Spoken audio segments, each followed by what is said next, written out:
everyone, my name is Dr. Melissa Estavillo. Welcome to Biltmore Psychology and Counseling's video blog. So for the month of December, we're talking about some of the stressful things that come up around the holidays. Obviously, there's some really fun, dynamic parts of the holidays that we look forward to, but there's also some parts that make this season particularly stressful and painful. So the third question that we got from someone was, if family members of ours have passed away recently, making the holidays that much more difficult, how can we honor our loved one, but also keep the happiness and love abundant during the holidays?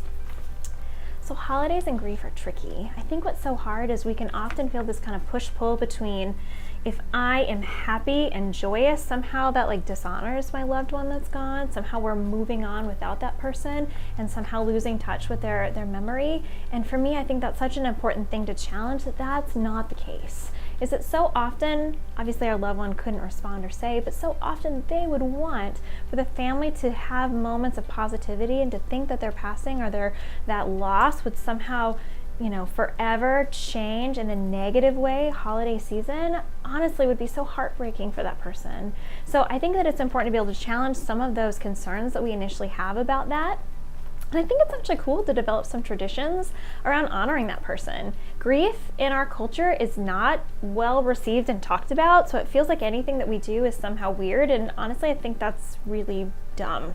I think that we should have the space to be able to connect with that person in a way that feels right. So if we have an honored place at the table where they would be sitting and we leave that blank for them, and we get to find that time to kind of roast them and make fun of all the funny things that they did, that's great. If there's pictures that we put up or places where we're able to fulfill a tradition and keep that person in our mind, I think that that's a great way to connect with that person during the holidays. So again, holidays are about us going back to some of those deepest, earliest relationships, and if positive, really kind of pulling from the positive things. And just because that person's gone doesn't mean they haven't left a significant imprint on our lives. And so feel empowered to find those ways to connect with those memories, connect with that person, and know that there's room to smile, there's room to laugh, and there's room to remember the positive things if that's where you're at in that grief stage. So I just want to encourage you to feel comfortable doing that. So shoot us over more questions like this. We love content like this. Feel free to subscribe for future content and leave any questions in the comments below. Thank you.